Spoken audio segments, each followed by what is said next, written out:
Hello everyone, welcome back to my channel Aadvik accounts classes. हमने मेरी पिछली वीडियो में 11वीं क्लास का सिलेबस डिस्कस किया था, तो आज हम उसका फर्स्ट चैप्टर शुरू करते हैं, इंट्रोडक्शन टू अकाउंटिंग। तो चलो शुरू करते हैं पहला चैप्टर, है ना, इंट्रोडक्शन ऑफ अकाउंटिंग। अकाउंटिंग के बारे में जानते हैं। बारे में जानने से पहले हम थोड़ा सा ये जान लेते हैं कि आखिर हमें अकाउंटिंग की ज़रूरत पड़ी क्यों, है ना। देखिए, अकाउंटिंग की ज़रूरत इसलिए पड़ी क्योंकि जो आजकल का मॉडर्न एरिया है, आधुनिक युग है, उसमें जो बिज़नेस का साइज़ है वो क्या है, बहुत बढ़ गया है ना। नॉर्मल बिज़नेस का साइज़ क्या है, बढ़ चुका है। अब डेली आपकी ट्रांजेक्शन्स हो रही हैं। अब जब आपका साइज़ बड़ा है बिज़नेस का, तो डेली ट्रांजेक्शन जो हैं वो बहुत ज़्यादा हो रही है ना।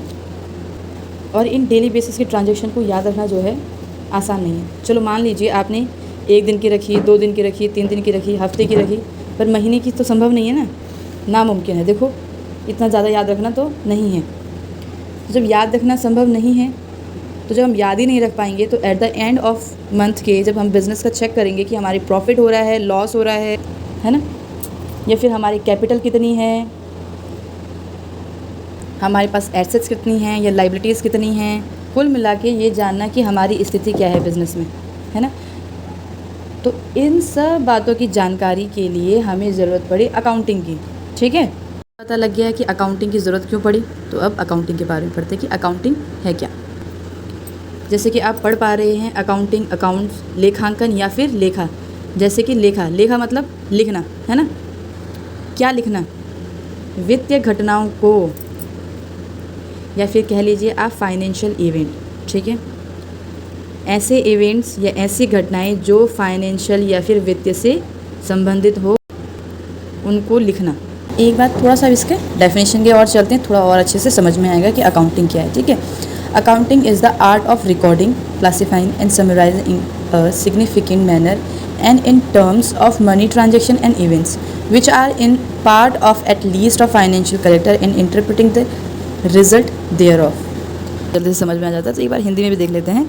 लेखांकन सौदों एवं घटनाओं को जो आंशिक रूप से अथवा कम से कम वित्तीय प्रवृत्ति के होते हैं, प्रभावपूर्ण विधि से एवं मौद्रिक रूप में लिखने, वर्गीकृत करने और सारांश में व्यक्त करने तथा परिणामों की व्याख्या करने की कला है। ठीक है, अब देखो डेफिनेशन में लिखा हुआ अकाउंटिंग इज़ अ आर्ट। देखो आर्ट क्यों कह रहे हैं हम इस, अकाउंटिंग आर्ट है। किस चीज़ की आर्ट है, बिज़नेस में जो भी ट्रांजेक्शन होते हैं, मनी ट्रांजेक्शन्स होते हैं, उनका रिकॉर्ड करना, उनकी क्लासीफाई करना कि किसने हमारा कितना देना है ना, किसका हमने कितना देना है, किससे लेना है, किससे देना है, समराइजिंग करना। देखो बहुत सारी हो जाती हैं ट्रांजेक्शन्स, है ना, तो इतनी बड़ी बड़ी चीज़ें हम लिख नहीं सकते, तो उनको उनकी समरी लिखना शॉर्ट में कि राम ने देने हैं, श्याम ने देने हैं, है ना, ये इतना अमाउंट मैंने किससे लेना है, इतना अमाउंट मैंने किसको देना है, एक मैनर से, है ना, एक फॉर्मेट तरीके से तैयार करना और उन ट्रांजेक्शन्स को जो है मनी में लिखना। ठीक है, और लास्ट में जब आपने उसको लिख दिया है, उसको क्या करना, इंटरप्रेटिंग करना, व्याख्या करना कि बिज़नेस में प्रॉफिट हुआ है या फिर लॉस। या तो दूसरी तरफ आप क्या कह सकते हैं कि accounting is a language of business. लेखांकन क्या है, व्यवसाय की भाषा है। मैं भाषा क्यों कह रही हूँ, थोड़ा सा यहाँ पे आप पढ़ लीजिए, आपको समझ में आ जाएगा। किसी भी व्यवसाय और निगम, व्यवसाय या फिर निगम जो कि आर्थिक संस्थान हैं, उनकी वित्तीय घटनाओं को रिकॉर्ड करना तथा आर्थिक स्थिति का आंकलन करना लेखांकन कहलाता है।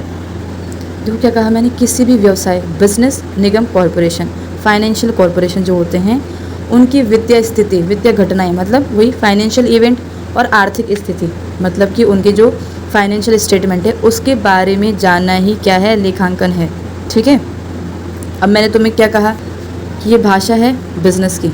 अब बिज़नेस की भाषा क्यों कह रही हूँ मैं, देखिए जब भी आपको किसी बिज़नेस के बारे में जानकारी चाहिए या फिर उसकी स्थिति जाननी है ना, उसके बारे में जानना है, या चलो मेरा बिज़नेस है और मुझे अपने बिज़नेस के बारे में जानना है कि भाई मेरा बिज़नेस प्रॉफिट पे है या लॉस में चल रहा है, या मेरे बिज़नेस की स्थिति क्या है, मेरे पास एसेट्स क्या है या लाइबिलिटीज़ क्या है। तो मैं क्या करूँगी कि अपनी जो बिज़नेस है उसमें जो हो रहा है ट्रांजेक्शन, है ना, डेली बेसिस पे जो हो रही है, क्या आ रहा है, क्या जा रहा है, कितने पैसे, कितना पैसा आया, कितना पैसा गया, है ना। तो जब मैं इनको लिखूँगी, अब मैंने क्या कहा कि लिखना, फिर मैं उन सबको लिखना शुरू करूँगी, मज़ा नहीं आने वाला। तो जब मैं अपने बिज़नेस में होने वाले लेन देनों को लिखती हूँ, तो लिखना मतलब लेखा, लेखा मतलब अकाउंट्स या फिर अकाउंटिंग।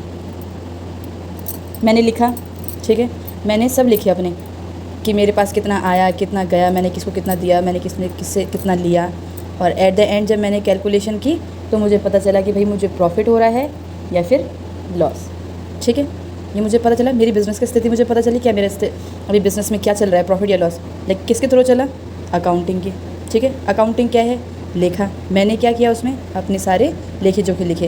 अब बताइए, जब मैंने लिखा, लिखने से मेरे को अपनी बिज़नेस की स्थिति पता चली, है ना। तो इसे लिखने को जो है हम अकाउंट्स कह रहे हैं, अकाउंटेंसी कह रहे हैं, अकाउंटिंग कह रहे हैं। तो अब मुझे बताओ कि मैं बिज़नेस की लैंग्वेज ना बोलूँ? जिस माध्यम से, जिसके थ्रू, जिसके लिखने से मेरी स्थिति क्या है, मैं कहाँ पर हूँ इस समय, उस माध्यम को या फिर उसको लिखने के ढंग को मैं लैंग्वेज ही कहूँगी ना अपनी बिज़नेस की, है ना। तो हुई ना बिज़नेस की लैंग्वेज। तो सीधी सी बात, आपको कन्फ्यूज़न नहीं होना है। अकाउंटिंग क्या है, अकाउंटिंग लिखना है, क्या लिखना है। बिज़नेस में आपके जो भी ट्रांजैक्शंस होती हैं वित्तीय संबंधित, है ना, उन घटनाओं को लिखना और अपनी बिज़नेस की स्थिति को जानना है कि वो कहाँ पर है, प्रॉफिट है, लॉस है, क्या उसके लेनदार हैं, क्या देनदार है, क्या कैपिटल है, क्या एसेट्स हैं, प्रॉफिट में है या लॉस में है ना। इसी को ही जानना क्या है, अकाउंट से। लेखांकन, आई होप आपको लेखांकन समझ में आ गया होगा, है ना। मैंने अपनी पूरी कोशिश की है। तो आप एक बार नहीं 2-3 बार देखेंगे तो आपको समझ में आ ही जाएगा। ठीक है, अब देखिए अकाउंटिंग, फादर ऑफ अकाउंटिंग, लेखांकन के जनक, तो लुकास पेसियोली को हम फादर ऑफ अकाउंटिंग कहते हैं। उनकी एक बुक है डी कंप्यूटेड स्क्रैप्चरीज, जो कि 1494 में आई थी। इसमें अकाउंट्स के बारे में लिखा था। अब देखिए, मैं ये नहीं कह सकती हूँ कि अकाउंटिंग लुकास पेसियोली लेके आए, ठीक है। अकाउंटिंग बहुत पुरानी है, जब इसकी हिस्ट्री देखो ना तो आपको बहुत पुराना है ये, 7000 साल पुराना है ये, उस मतलब बहुत पुराना है, खैर, है ना। तो ऐसे नहीं कह सकते हम कि लुकास पेसियोली लेके आए, नहीं, था पहले से ही, लेकिन एक व्यवस्थित ढंग से नहीं था, एक फॉर्मेट नहीं था उसका। लुकास पेसियोली ने क्या किया है, उसको एक फॉर्मेट दिया है, उसका एक ढंग दिया है, उसके सिद्धांत दिए हैं कि किस तरह से आपको उसको लिखना है। लुकास पेसियोली ने आपको financial statement, balance sheet Lucas Pacioli ने दी है आपको, जो अभी तक चली आ रही है, देखिए, ठीक है। इसलिए इनको क्या कहा है, फादर ऑफ अकाउंटिंग। अब हमने डेफिनेशन देख ली है, अकाउंटिंग के बारे में पढ़ लिया है। अकाउंटिंग को थोड़ा सा आगे लेते हुए चलते हैं। अब हम पढ़ते हैं ऑब्जेक्टिव ऑफ अकाउंटिंग की, लेखांकन के उद्देश्य हैं क्या, है ना, किस उद्देश्य से ये अकाउंटिंग की जाती है, क्या पर्पज़ है अकाउंटिंग करने का।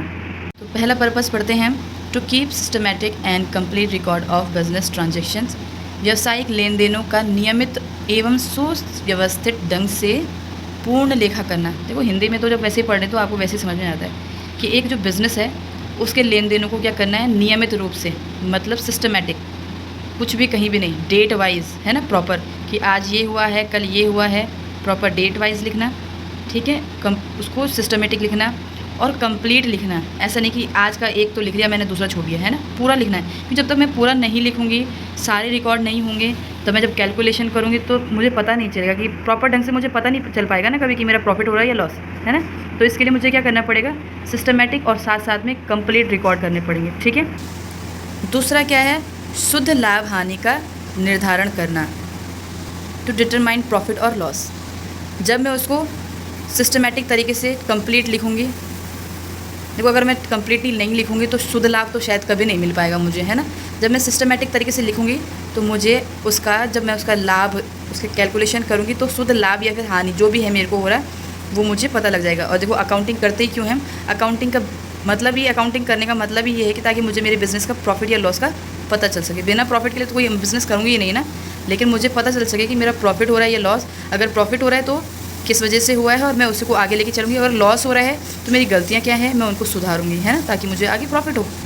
तीसरा है आपका व्यवसाय की स्थिति का ज्ञान, अपने बिज़नेस की पोजीशन को जानना है कि मेरी फाइनेंशियल पोजीशन क्या है। देखो, अकाउंट्स करूँगी, प्रॉफिट एंड लॉस के बारे में पता चलेगा, मतलब कि फाइनेंशियल स्थिति का पता चलेगा।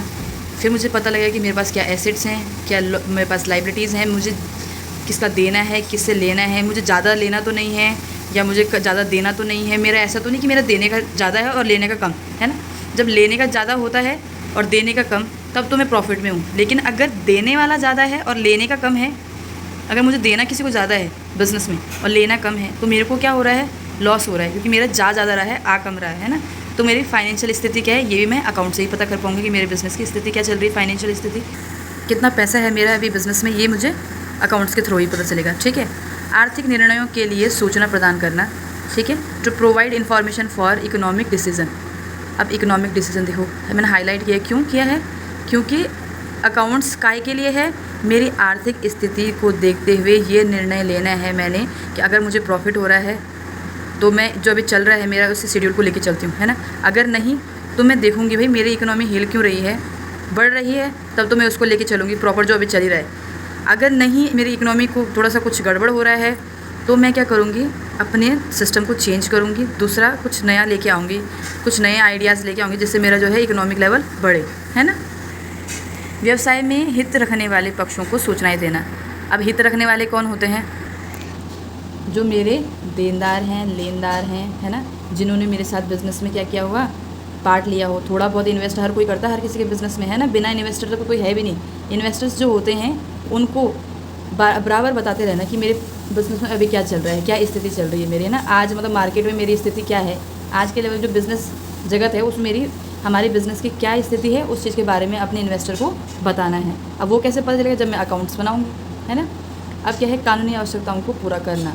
ठीक है। लीगल रिक्वायरमेंट जो होती हैं उनको पूरा करते हैं इसमें, ये भी इसका एक काम है। ठीक है। तो जैसे कि मैंने बताया क्या क्या काम है उनके, क्या क्या उद्देश्य हैं।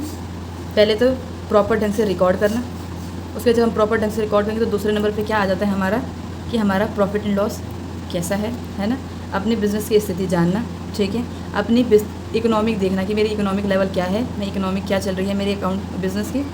अपने बिज़नेस के बारे में अपने इन्वेस्टर को बताना, है ना। और छठा है आपका कानूनी जो भी आपके लीगल रिक्वायरमेंट है उन्हें भी पूरा करना। ठीक है।